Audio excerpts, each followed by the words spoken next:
எல்லாருக்கும் வணக்கம்.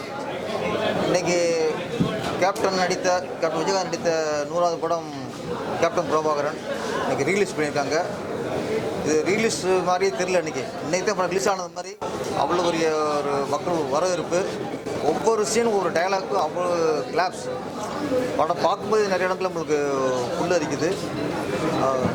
ஒரு திரைக்கதை அப்படின்னா ஒரு கமர்ஷியல் படத்துக்கு ஒரு ஆக்ஷன் படத்துக்கு திரைக்கதைன்னா இதுதான் திரைக்கதை.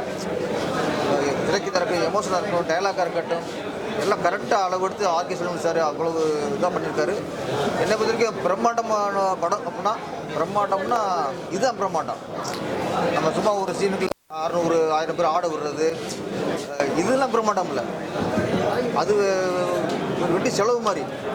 இது ஒவ்வொரு ஃப்ரேம் பிரம்மாண்டம்னா கதைக்கு ஏற்ற மாதிரி. ட்ரெயின் அந்த ஹார்ஸ் சேசிங்லாம் உண்மையிலே இப்போ பார்த்தா வியப்பாக இருக்கும். எப்படி எடுத்தார் காட்சி பார்க்கும்போது எப்படி எடுத்தாங்கன்னு கேள்வி நம்மளுக்கு வந்துகிட்டே இருக்குது. அந்தளவுக்கு ஒவ்வொரு ஃபைட்டும் ரிஸ்க்கு. விஜயகாந்த் சார் தவிர இந்த அளவுக்கு ஒருத்தர் ஃபைட் பண்ண முடியுமானா சந்தேகம்தான். ஏன் சார் உயிரோடு இருந்து அவர் நடிச்சு ரிலீஸ் ஆன படம் மாதிரி தான் இன்றைக்கி இருக்குது. ரசிகர்கள் அவ்வளோ கொண்டாடுறாங்க. லியாக்கத் அலி கான் சொல்ற வசனம் சொல்லுவாங்க, தீப்பொறி பறக்கும் வசனமாங்கல்ல, அது இந்த படத்துக்கு தான் பொருந்தும். ஒவ்வொரு டைலாக்கும் அவ்வளோ கிளாப்ஸு, கேமராமேன் ஒர்க்கு, இது காட்டுக்குள்ளே எப்படி இவ்வளோ ஒரு இதை எடுத்தாங்கங்கிறது நான் திரும்ப ஆரம்பிச்சுட்டு கேட்கணும். எப்படி சார்? ஏன்னா ஒரு இயக்குனர் எந்த அளவுக்கு ஒரு படத்துக்கு தன்னை அர்ப்பணிக்க முடியுமோ, எந்த அளவுக்கு ஒரு படத்துக்கு கஷ்டப்பட முடியுமோ அந்த அளவுக்கு கஷ்டப்பட்டு தான் அந்த படத்தை எடுத்திருக்காங்க. அதனால தான் இன்றைக்கி இந்த ரீரிலீஸுங்கிறது இவ்வளோ ஒரு பெரிய பேர். இன்றைக்கி ஸ்டேட் ரிலீஸ் ஆன படத்துக்குள்ள பேர் அதோட பேர் இன்றைக்கி இருக்குது. என்னை பொறுத்த வரைக்கும் நான் உட்பட இப்போ நிறைய ஆக்ஷன் பட இயக்குநர்களாக தயவுசெய்து இந்த படத்தை பார்க்கணும். ஒரு கமர்ஷியல் படம் எப்படி எடுக்கணும், எந்த அளவு அதோட அளவுகோல் இருக்கணும், எவ்வளோ கஷ்டப்படணும், கதைக்கு எவ்வளோ கஷ்டப்படணும், வசனத்துக்கு கஷ்டப்படணும். ஒரு பெரிய ஹீரோ வச்சு பண்ணும்போது அவங்க ஃபேன்ஸுக்கு எந்த அளவுக்கு நிறைவாக படத்தை கொடுக்கணுங்கிறது இந்த படத்தை பார்த்துட்டு இன்னைக்கு உள்ள கமர்ஷியல் இயக்குநர்கள்லாம் இந்த படத்தை உண்மையில் ஒரு பாடமாக பார்க்கணும். நன்றி, வணக்கம். தெரியுது நிறைய விஷயங்கள் இதுல இருந்து ஒரு இன்ஸ்பிரேஷன் ஆகி தான் புஷ்பா எடுத்துக்காங்கன்னு தோணுது. நிறைய விஷயங்கள் சந்த கடத்தல் பண்ணுறது, அந்த ஹார்ஸ் ஃபைட்டு எல்லாம் பார்க்கும்போது புஷ்பா படத்துக்கு இந்த கேப்டன் பிரபாகரன் தான் இன்ஸ்பிரேஷன். ஆனால் விஜய் நேற்று மாநாட்டில் அதிகமாக விமர்சனம் பண்ணது பிஜேபியை ஓட விரட்டும் மாதிரி சொல்லியிருக்காரு. அது நீங்கள் எப்படி பார்க்குறீங்க? அரசு வேணாம், அது வேற மாதிரி டாக்கப் போயிடும். கேப்டன் பிரபாகரன் மிகப்பெரிய ஹிட் ஆயிருக்கு. பெரிய ஒரு வரவேற்பு. விஜய் பற்றி நிறைய பேர் கேட்டால் யாரும் பேசவே மாட்டாங்களே, ஏன்? அது தனியாக வாங்க பேசுகிறேன். இன்னைக்கு 34 வருஷம் கழிச்சு இன்னைக்கு கேப்டன் பிரபாகரன் இன்னைக்கு ரிலீஸ் ஆயிருக்கு. ரீரிலீஸ் பண்ணியிருக்கோம். தமிழ்நாடு முழுக்க மக்கள் மிகுந்த ஆரவாரத்தோட இன்னைக்கு ரிலீஸ் ஆகிற படம் மாதிரி இதுக்கு மிகப்பெரிய ஆரவாரம் கொடுக்குறாங்க. அது மட்டும் இல்லாத நாங்கள் எல்லாரும் உட்காந்து படம் தியேட்டரில் பார்த்தோம். அன்னைக்கு எவ்வளோ கிளாப் பண்ணாங்களோ அதே மாதிரி தான் இன்னைக்கு கிளாப் பண்ணுறாங்க. அன்னைக்கு எந்த வசனத்துக்கு கிளாப் பண்ணாங்களோ அதே போல் இன்னைக்கு வசனத்துக்கு கிளாப் பண்ணுறாங்க. விஜயகாந்த் சார் அந்த போலீஸ் ஸ்டேஷன் ஃபைட்டில் பேக் ஷாட்டில் போய் அன்னைக்கெலாம் எப்படி கை தட்டாங்களோ சேம் ஷாட் தான் இன்னைக்கு கை தட்டுறாங்க. அந்த படம் ரிலீஸ் ஆகும்போது பிறக்காதவங்களாம் இன்னைக்கு படம் பார்த்துட்டு அந்த குழந்தைங்களாம் இன்னைக்கு கை தட்டும் போது எனக்கு ரொம்ப சந்தோஷமாக இருக்குது. ஆனால் சார் இல்லைங்கிற ஒரு கவலை இருக்குது. ஆனாலும் அவர் பேசுகிற ஒவ்வொரு வசனத்துக்கும் ஒவ்வொரு ஷாட்டுக்கும் உண்மையாகவே ரொம்ப சந்தோஷமாக இருக்குது. இங்கே மட்டும் இல்லை, நான் நிறைய நண்பர்கிட்ட விசாரித்தேன். தமிழ்நாடு முழுக்க இந்த படத்துக்கு மிகப்பெரிய ஆரவாரமாக இருக்குது. இன்னைக்கு ஷோ ஹவுஸ்ஃபுல்லாக இருக்குனாங்க, அடுத்த ஷோ ஹவுஸ்ஃபுல்லாக இருக்குது. அதாவது படத்துக்கு ஓப்பனிங்கே இல்லாமல் இருக்கிற இந்த காலகட்டத்தில் 35 வருஷம் கழிச்சு இந்த படம் ரிலீஸ் பண்ணால் கூட இந்த ஷோ ஹவுஸ்ஃபுல்லாக இருக்குது. எல்லா இடத்துலையுமே மிகப்பெரிய ஆரவாரத்தோட மக்கள் வரவேற்கிறாங்க. வாசமில்ல பாண்டியர சாங் வரும்போது தேட்டரில் எல்லாரும் எழுந்து ஒரே ஆட்டம் ஆடுறாங்க. அதை விட ஆட்டமா தேரோட்டமாக வரும்போது தேட்டரில் எல்லாருமே டான்ஸ் ஆடுறாங்க. அவங்களுக்கு என்ன பிடிச்சிருக்குன்னு எனக்கு தெரியல. அதுபோல் பிடிச்சிருக்கு. அதுபோல் கிளைமாக்ஸ் சீனில் விஜயகாந்த் சார் பேசுகிற ஒவ்வொரு வசனத்துக்கும் தேட்டரில் வந்து அனல் பறக்குது.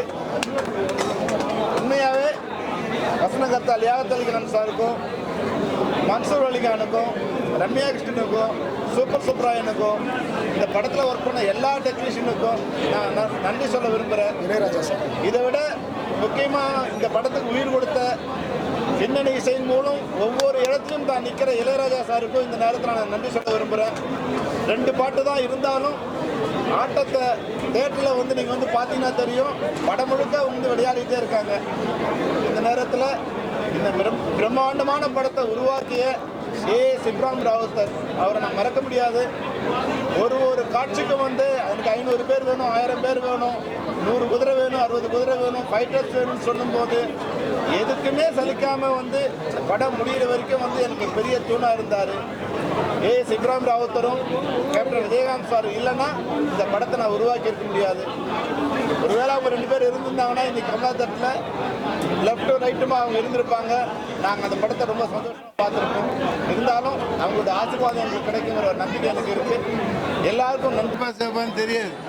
ஆனால் 2 வருஷம் கழித்து இண்டுவில் வேலை செஞ்ச ஒரு பையன் வந்தான்.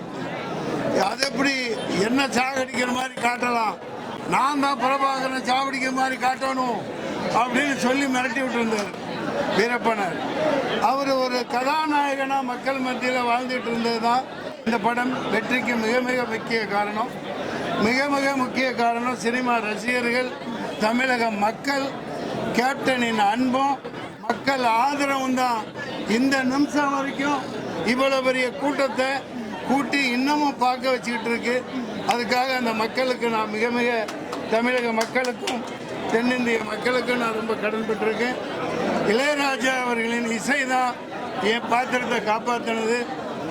ஒவ்வொரு இடத்துல பின்னணி அப்படி நான் வரையில் அவர் கொடுக்குற ஆர்ஆர் வாழ்க்கையில் மறக்கவே முடியாது. இப்படி ஒவ்வொன்றா நன்றி சொல்லணும். சரத்குமார் சார், ரம்யா கிருஷ்ணன் அவர்கள்.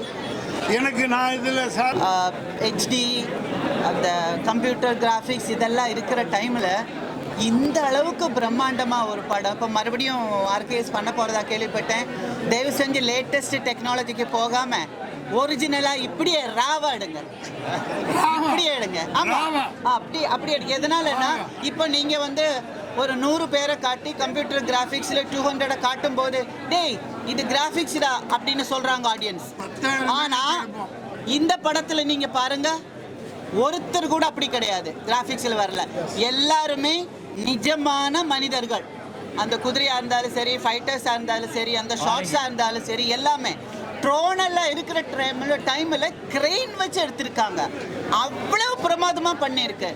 இதே என்ன சொல்கிறது, இதே நேச்சுராலிட்டி இப்போ எடுக்க போகிற டைமில் வரணும்னு ஆசைப்படுறோம்.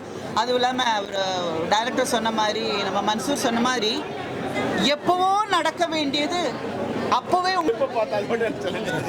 நான் இந்த படம் எடுக்கும் போது நான் பிறக்கல, அண்ணன் தான் பிறந்திருந்தாங்க. நான் இந்த படம் வந்து வீட்டில் டிவியில் தான் பார்த்துருக்கேன். ஃபஸ்ட் டைம் தியேட்டரில் பார்க்குறது எனக்கு ரொம்ப ரொம்ப சந்தோஷமாக இருந்துச்சு. அப்பாவை ரொம்ப அழகாக காமிச்சிருக்கீங்க சார். ஹலோ, அவர் உண்மையிலேயே அழகுப்பா. இல்லை கரெக்ட். பட் நான் எங்கள் அப்பாவை வந்து வீட்டில் பார்த்த விதம் வேறு, பட் சினிமாவில் பார்த்த விதம் கண்டிப்பாக வேறு. ரொம்ப சூப்பராக இருந்துச்சு படம். எல்லாரும் சொன்ன மாதிரி அந்த டயலாக்ஸ் எல்லாமே ரொம்ப அருமையாக. டயலாக் டெலிவரி யாருமே பேச முடியாதுங்க ஐயா. டயலாக் டெலிவரி, மாடுலேஷன் எல்லாருமே வந்து அந்த ஓப்பனிங் ஃபைட்டை ரொம்ப என்ஜாய் பண்ணி இப்போவும் பார்க்குறாங்க. இப்போ இருக்க 2K கிட்ஸாக இருக்கட்டும், அப்போ இருந்த 90s இருக்கட்டும், எல்லாருமே இன்னமும் இந்த படத்தை ரொம்ப என்ஜாய் பண்ணி பார்க்குறாங்க. டைலாக்ஸாக இருக்கட்டும், சாங்ஸாக இருக்கட்டும், ஃபைட்டாக இருக்கட்டும், ரொம்ப நல்லா பண்ணியிருக்காரு சார். நான் இந்த படத்தை 90s எடுத்தாங்கன்னு சொன்னால் நம்பவே முடியாது. ஏன்னா அப்பாவே வந்து இவ்வளோ டெக்னாலஜி, இவ்வளோ கிறிஸ்பாக, இவ்வளோ ஷார்ப்பாக எடுத்திருக்காரு. இப்போ இந்த படம் பார்த்தா கூட போர் அடிக்கலை. என்ன இப்போ இருக்கிற ஹீரோவாக கேட்டிங்கன்னா இந்த மாதிரி படம் இன்னும் நிறைய டைரக்டர்ஸ் எடுக்கணும், இந்த மாதிரி இன்ட்ரெஸ்டிங்காக கொண்டு வரணும்னு தான் நான் ஆசைப்படுவேன். ரொம்ப வருஷம் கழித்து அப்பாவை ஸ்க்ரீனில் பார்க்கும் போது எனக்கு அழுக வந்துருச்சு. என்னால் அதை கண்ட்ரோல் பண்ண முடியல. ஸோ இந்த மாதிரி இன்னும் நிறைய அப்பாவோட படத்தை எனக்கு ஸ்க்ரீனில் பார்க்கணுன்னு ரொம்ப ஆசையாக இருக்குது. கேப்டன் பார்ட் 2 எடுக்கலான்னு சொன்னாங்க. செல்வபாண்டி பற்றி நீங்கள் கான்செப்ட் ரெடியா? நான் எல்லாம் ரெடி சார். என்ன சார் ஓகேன்ட்டாரு, நானும் ஓகேண்ணா சார், அவ்வளோதான். சார் எப்பவுமே வந்து சார் வந்து கேப்டன் சொல்லுவாங்க. நேற்று வந்து ஒரு பெரிய விஜய் சார் என்ன சொன்னார், அண்ணான்ட்டாரு. அது எப்படி நீங்க பாக்குறீங்க? எனக்கு பின்னால அவங்க பேசாம இருந்துட்டு அண்ணா மதுரையில் விஜய் அண்ணனுக்கு வந்து அப்பா வந்து அண்ணன், ஸோ அவர் வந்து அண்ணான்னு கூப்பிடுறாரு, அவ்வளோதான். இதில் ஒன்றும் பெருசாக நம்ம பார்க்கறதுக்கு ஒன்றும் இல்லை. அப்பா வந்து விஜய் சார் சின்ன வயசுலேருந்து பார்த்துருக்காரு, அதனால விஜய் அண்ணன் வந்து அப்பாவை அண்ணன் கூப்பிட்டு பழகிருக்கு, அதனால அண்ணன் சொல்லிட்டாங்க, அவ்வளோதான். இல்லை விஜய் சார் விஜயகாந்த் சார் ரசிகர்லாம் வந்து எங்களெல்லாம் வந்து கவர்ந்து இழுக்கிறாருன்னு சொல்லிட்டு ஒரு விஷயம் போயிட்டு இருக்கு. புரியல. எங்களெல்லாம் ஒரு கவர்ந்து இழுக்குன்னு சொல்லிட்டு போயிட்டு இருக்கு. விஜய் சார் வந்து விஜயகாந்த் ஃபேன்ஸை வந்து கவர்ந்து இழுக்கிறாருன்னு சொல்லிட்டு போயிட்டு இருக்கு. அது எப்படி பார்க்குறீங்க? அப்பா வந்து எல்லாரும் மக்கள் சொத்து.